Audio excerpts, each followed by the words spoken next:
Human Services, and then they're going to go over the 2151 and the 2150A and what's required from the DHS side as far as the obligation with those documents. But first of all, I want to give you a grant update. We are in the process, all of the grants have been approved through the director approval, those that we can. There's a couple that have fee and locks that we're working on. But those that we can move have been moved through director's approval. We had to adjust our grants. 2 years ago, legislation was passed, which was called the GATA, Government Accountability and Transparency Act, which is transitioning the way the entire state does grants. And we thought originally this would take effect in July, but unfortunately it's affecting any grants that are going out now potentially. Our legal staff has been working diligently on it, and so we have got a grant agreement now. We actually have to develop it outside of our e-grant system. But those are going to be uploaded either today or tomorrow for legal approval, and then I'm hoping by the end of the week we'll be able to send grant agreements out to you guys for review. Now, you really need to take a look at these because it is a lot different than what you've been working with in the past. And like I said, this is something that is a temporary fix for us. Down the road, if you ever work with other grants with us, there'll be an electronic version that will be in our e-grant system. But one of the things that we have in the downloaded file, and I'd like for you to download, it's called Exhibit G, and that's part of what's in the grant agreement. I figured this is something that you guys can work on now, so when you actually get the agreement, this will be done. What we require in our grant agreements now is information on any state agency contracts that you have. So what I need for you to do is complete this. I would recommend if you have more than one state agency, and this is state grants, only state grants. If you have more than one state agency that you get state grants from, then you just need to copy and paste that 1 through 5 down below that and then add the content for that. For each of those agreements that you have. So if you have a state agency, say Department of Commerce, and you have 4 or 5 state grants, you can include all that information in that 1 through 5. But if you have other state agencies, then you need to copy that information, down below and add that down below. And this is for anything that you currently have, any current open grants or contracts that you have with the state of Illinois, or anything that you're going to be getting within the next 30 days. And so I said, once again, this is state grants is what we need here. So work on that, and then that's something that you will just slip into the grant agreement once you guys get that. But once again, take a really good look at the grant agreement. Make sure that all the information that's specific to you is correct, and then just review the whole grant agreement because it has changed from what you're used to working with. And with that said, by hopefully next week, we can start executing grants, and then probably not next week, but the week after, we could potentially have the webinar on the GRS system, so you guys can know how to request cash and report cost. Okay, with that said, I'm going to turn it over to Natasha, and she's going to walk through some of the system information, and then Michelle and Sarah with DHS will go over the 2151s. Okay, thanks. Okay, so we have been making some updates to the progress page. I mentioned a couple of them last week. So what I want to do is just go over some of those updates. They're not on production yet. We're currently doing some more testing on it, but expect that to be out either tomorrow or Friday. And so we'll start with the dashboard. Again, as a reminder, if you haven't had an opportunity to look at this yet, that we have, whenever you log into your account in Illinois WorkNet, you go to your dashboard, you'll see an enrolled dashboard. And if you have customers that have been assigned to your organization, then you will see those customers on your dashboard. And so you can select the customer, and one of the first things we need to do is make sure that we're marking that the schedules and identifying the schedule date for each of those. And so I'm going to go ahead and click on that link. And again, I'm on test, so it'll look a little bit different maybe with some of the names and so forth. But you can select their progress page. We've added a few instructions up here. And just to let you know, the purpose of the progress page, is to track, communicate the status with the DHS office. And so you can review that information. We have some instructions that we have at the top of the page that cover the progress page in detail and what to do in various situations, as well as the detailed information for the enrolled customer dashboards. Those are available at the top. We have the DHS contact, and again, this is on test, but this will be set by the DHS staff whenever they assign a customer to the CBO, and you will be able to assign any of your CBO staff that are associated with your agency. You can go to this person and you can select a particular person from your agency and make them the CBO contact. And then that way DHS knows who to contact and you know who to contact at DHS. And you can contact them. One way is through case notes. So you can send this as an online WorkNet message, as an email and a message, or just save it as a case note. And it's not showing up here, but you can send it to the customer, you can send it to the review team, and then those contacts, either the DHS contact or the CBO contact, you'll be able to add on this list. I'm logged in as the CBO, and right now the only person that's identified as a primary contact is a CBO, so that's why you see only those two options. So the person comes in to your, or you contact them, and you set up an appointment for that person. So once you're able to contact them, you can set the appointment date. If you need to backdate this because you've already met with your customers, then that's perfectly fine. You can go ahead and do that. The person may or may not come in with the 2151 form. They're supposed to, but in some cases the DHS staff didn't have the contact person listed, so they may or may not have that 2151 form, or the person may have just simply forgotten it or lost it.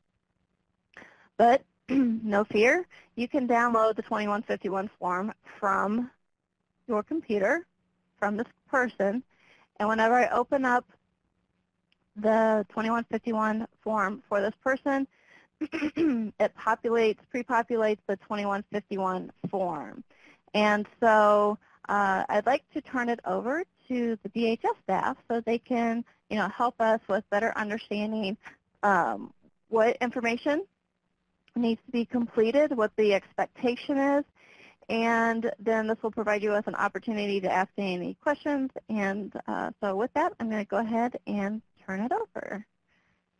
Hi, everyone. I'm Tracy Moore from Workforce Development. Some of you may be familiar with the 2151, some of you may not, but we're going to just go over it real quickly. One thing I wanted to point out is that at the bottom of this 2151, there's a number, which all DHS forms have numbers. So a lot of times we refer to forms in numbers, right? Anyway. Excuse me. Yes. Natasha, can you make your form a little bit bigger? And if you need to see the form bigger, there is a little icon at the top of the share screen that has 4 arrows pointing out. You can click on those 4 arrows, and it will make the form larger on your screen as well.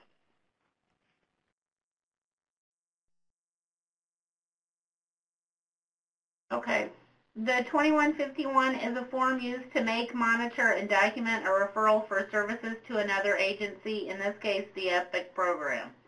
The 2151 will be given to the customer once completed by the local office staff and will also be uploaded for the provider to access. A customer does not have to provide a paper copy of the 2151 to receive services, as it will be available to the provider in the system. The 2151 will come to the provider with the case-specific information regarding the customer, which is what we're looking at right now. The referral will also have the type of appointment and service recommended along with the contact information for the DHS worker. So, right here, and which that tells you what kind of appointment, well, up a little above. is what we just talked about.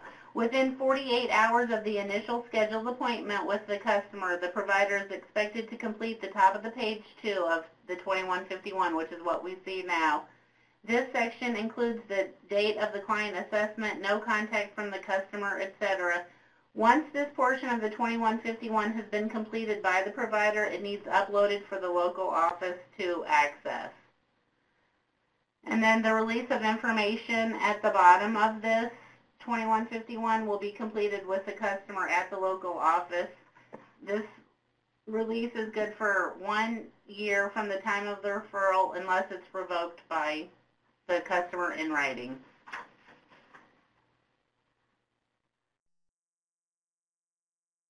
Okay. Thank you. So the one scenario, let's say that,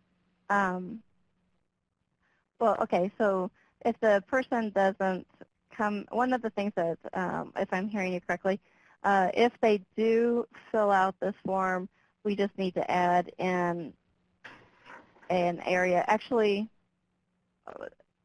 okay, I'm sorry, I'm like thinking out loud here. One of the things that we have, well, let me just show you from like, I can't show you at the second because I think I'm logged in. Oh, here, never mind.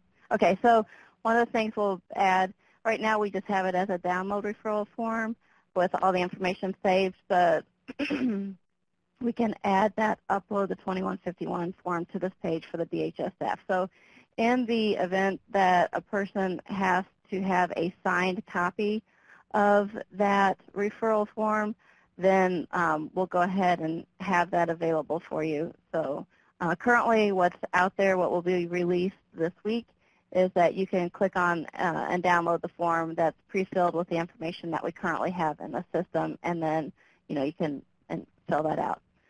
In the meantime, is it acceptable? Let's say the person forgets their 2151 form, and they go to the CBO and they download, and the CBO downloads this 2151 form, and they can they just go ahead and have the fill out the appropriate information and have the customer sign it and re-upload it? Is that acceptable?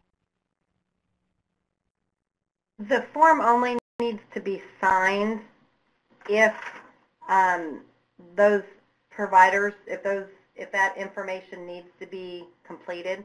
Okay. If that release of information is needed, so it may not be every situation will it need to be filled out. Will it need to be signed? Okay. So if there's a box checked regarding any of the other programs that DHS has that the CBO may need information about, that's when it needs to be signed. The screen that Natasha's on right now, so if mental health services, I receive that, or I receive family case management services, if any of those boxes are checked, then the client should sign it, correct? Yes, then it should have been signed, correct. Great, thanks. We have a question. We have a question from the audience, from Daryl and Pamela. We received 3 referrals with no client signature, no caseworker signature. Is that acceptable for the DHS? Right. They don't have to be signed as long as that section is not filled out. If that section is filled out, if this section right here is filled out, then it has to be signed.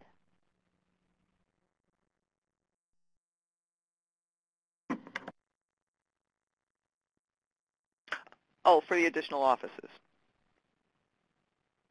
Right.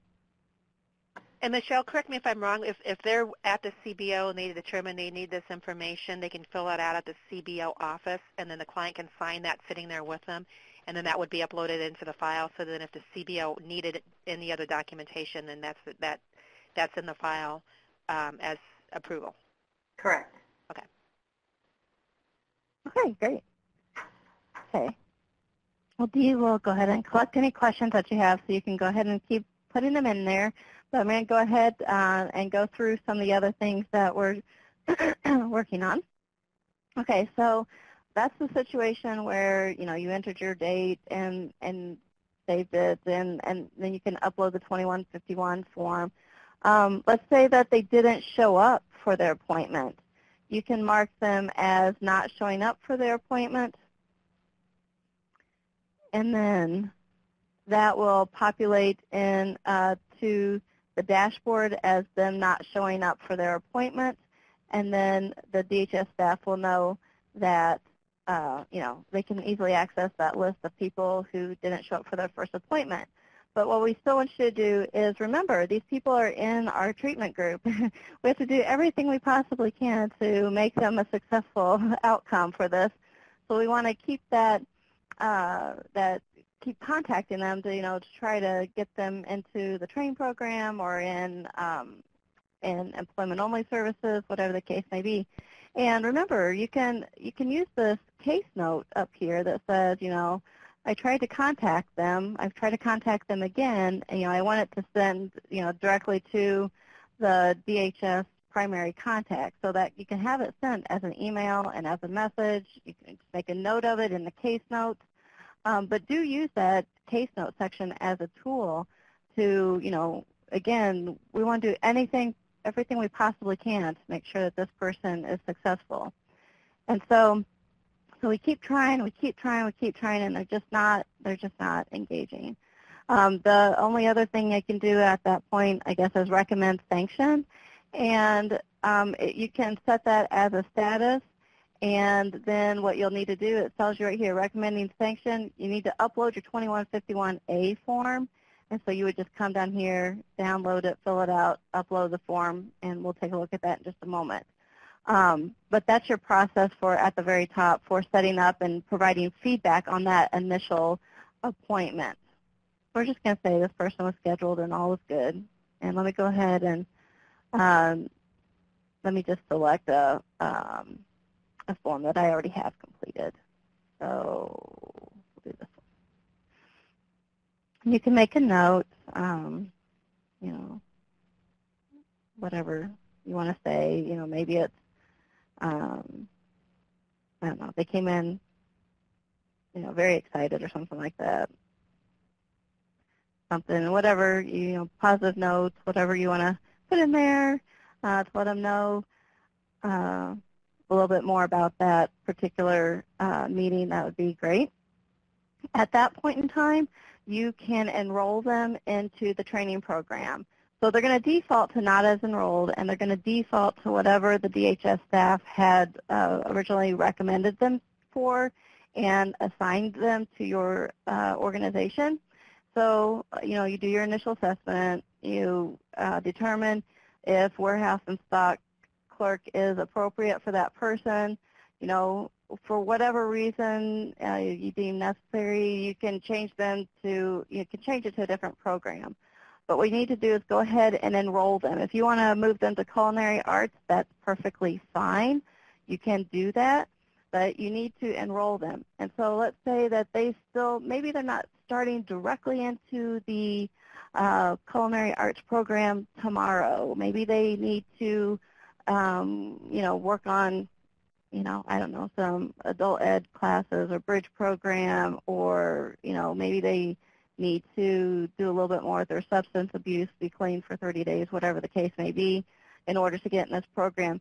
Go ahead and still enroll them, because that's what you're planning on, enrolling them into that training program, and that holds their spot in that training program. So go ahead and enroll them, and then once they have been enrolled, let me go ahead and open up this again.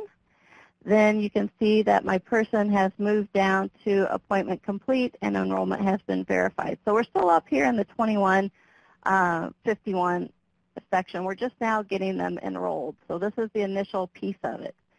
Once they have been in the system, sometimes, like, let's say that they are enrolled into the training program on the 15th.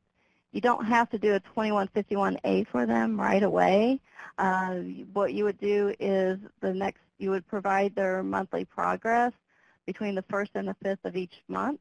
And so they would still come down here into this next section on the dashboard, but you wouldn't be required to do the 2151 form for them yet. Let's say that this person's already been in the system and now it is the 4th, and I still have a couple people that need to have a 2151 form uploaded. I can select that yellow, the person from that yellow bar. I can go down to their download the 2151A form. I can download it. It's going to pre-populate with the information that we have in the system. And now I'm going to turn it over to the DHS staff so they can tell us a little bit more about the proper way to fill out this form. Hello, everyone. I'm Sarah Peoples, Workforce Development. The 2151A is a Change Progress Report form that is used by SNAP ENT office to identify actions that has occurred regarding customer participation for the program within 30 days. The 2151 is required at least every 30 days, but changes can be reported at any time within the month or need to be submitted by the 5th of every month. The client information in the provider section will be auto-populated by the caseworker. Provider information section of the form indicates the appropriate activity that the participants are placed for engagement. The section 2 of the form is to identify the start date, monthly hours, and the job description of activities, which are located on page 2. In the next section is to report the client progress of activity, located on page 2, and it is to give a description of progress for the customers. Across from the box is the recommendation, of course, of actions for the clients, and the last section is for the client. The last section is for the client goes to work or changes of supportive services that is needed. That's on page 3 of the 2151. And then you have the narrative where you can sign or make any comments. Make sure the form is signed and uploaded. And again, this form is due by the 5th of every month.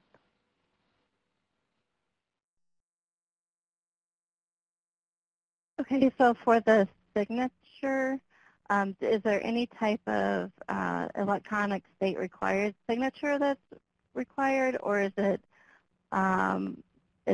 something that they could do in Adobe, or do they have to, or can we just auto-populate that with the person that has downloaded that form from our system?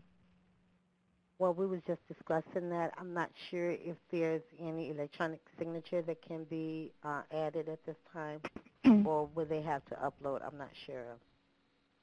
Because one of the things that we can do is populate that with, the person's information, as who's either, I can talk to my programmers about the upload, but definitely with the download, we can populate it with the information of who signed in when they downloaded it. So we'll go ahead and do a little bit more research on that, and then if it's something we can get an electronic signature on, it would obviously save in printing the form and uploading it.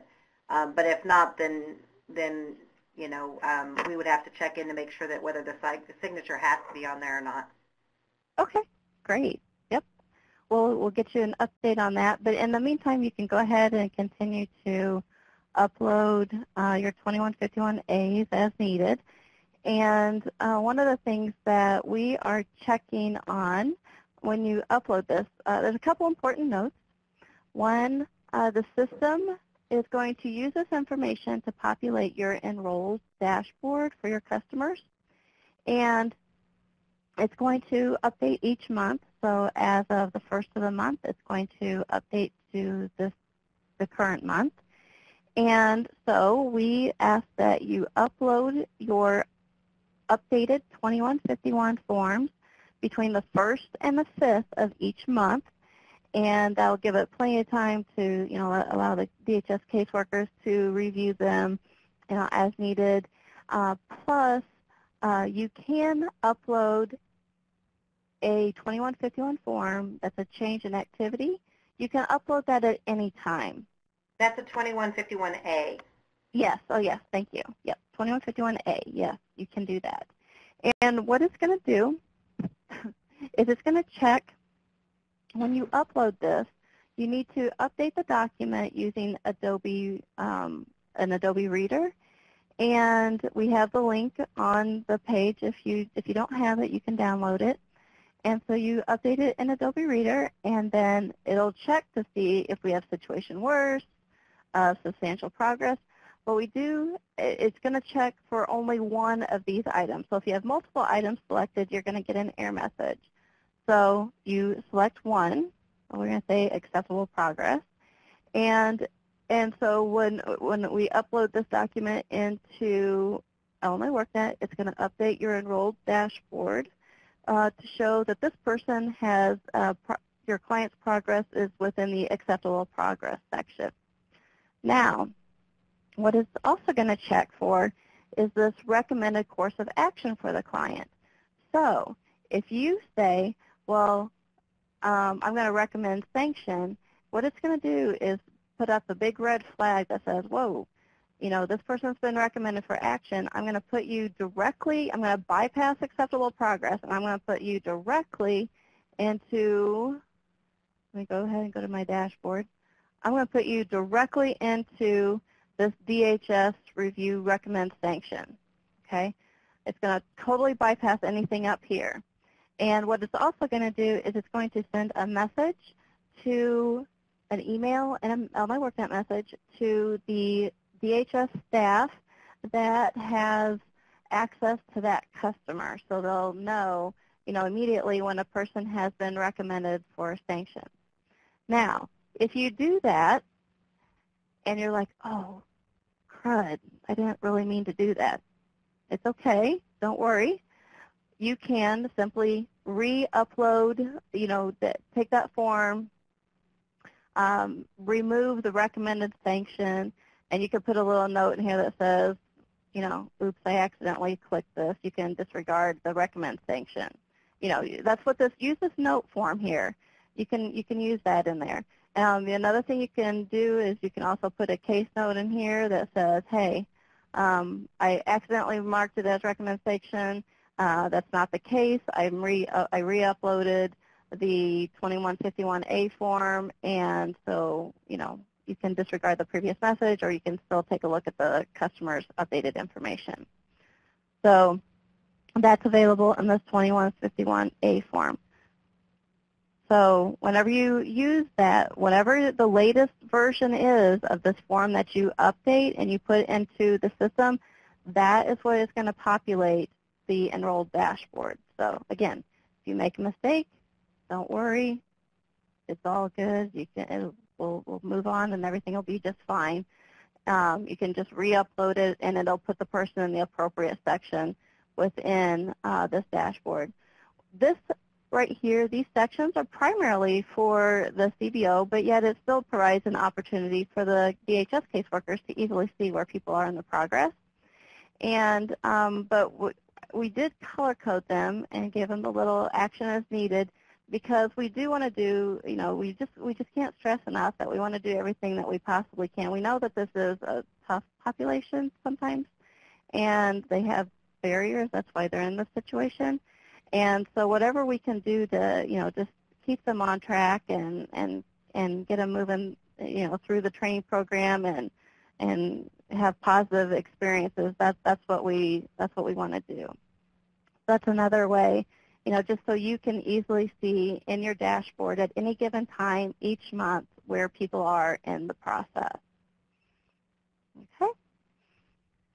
So are there any other questions before we move on? Because I know I'm at 3:30, but I don't see anything else that I haven't already handled in the chat. Okay. Okay. So we'll go ahead and we can still go back to that if anybody has any questions. But one of the things that I did want to point out is that in your invitation today for the meeting invite, we do have a link for the to register online, and so those you can go ahead and register for the in-person training. those are available. And it is May 16th for Chicago. And the Rockford area group, if you want to go to Chicago or if you want to come to Springfield, it's totally up to you. You just register for whichever one works out best for you. And then next week, we will have a best practice webinar. So please, please, please start pulling together. We want to hear some of your best practice information, and so we can collect that information and make it available for that upcoming training. So if you have any other scenarios that you're running across that you want to make sure we have uncovered in training, then please go ahead and submit those as well. Eric wants to know the maximum number of staff they can bring to in-person training. Now, Eric, I assume since you're in Decatur, you'd be going to the Springfield training? And like how many are you thinking? I don't want to limit it, and if we need to open up a second day for training, then we can do that.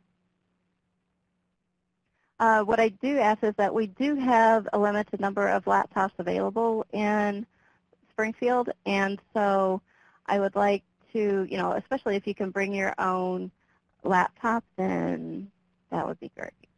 Same thing with Chicago. We have only 30 laptops available in Chicago, and if you want to bring your own laptop, we can make space for you. I've only got 30 test accounts available, so you may be working in the same account that someone else is working, though. And Virgil is asking, if we can't make the 19th due to another training, are there any other in-person trainings available? Virgil, what area are you in? Can you type that into the chat pod?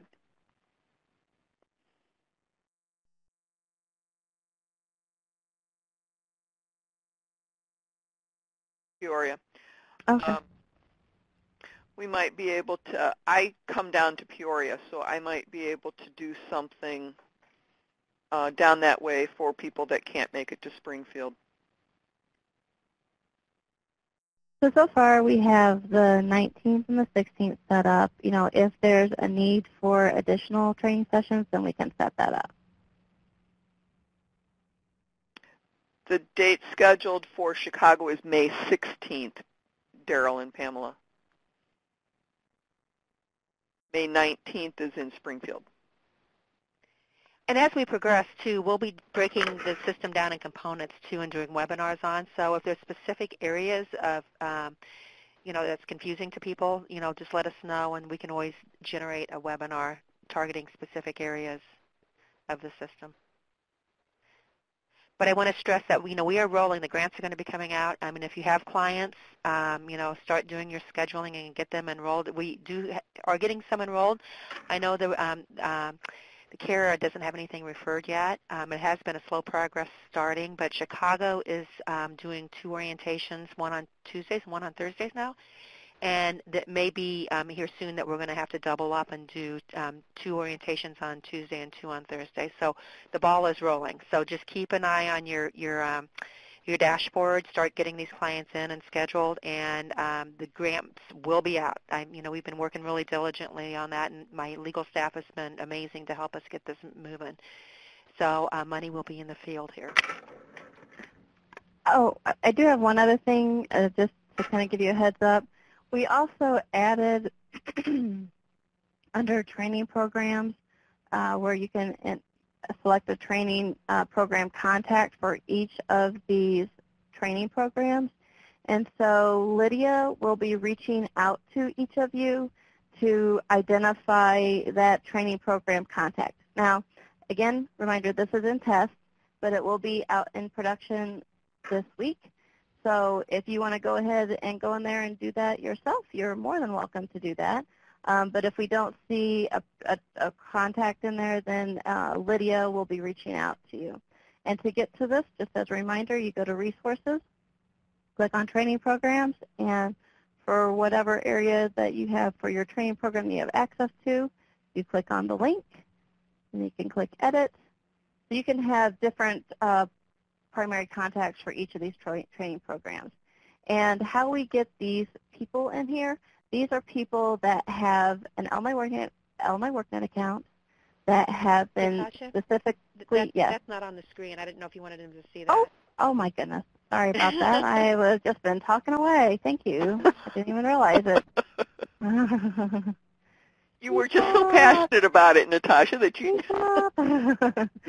Okay, so now that we're here, okay, let me start over. Resources, training programs, select your training program. You probably only have access to one, but you may have multiple training programs listed. You can click Edit, and you can enter your contact name.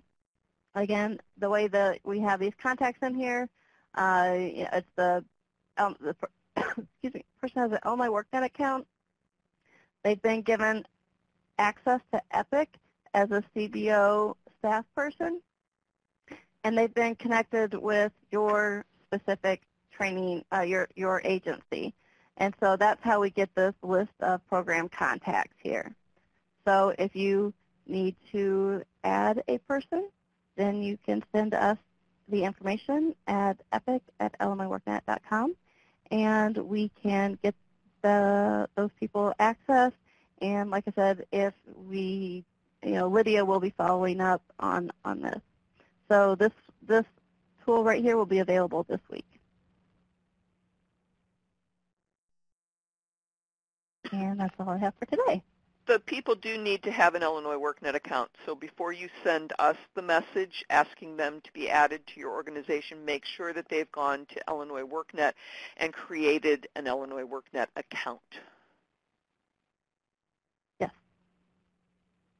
Okay, let's see, we have a person typing, so we'll let you type, and if you have any other questions, we'll go ahead and answer them. Otherwise, thank you very much, everyone, and have a great rest of the day.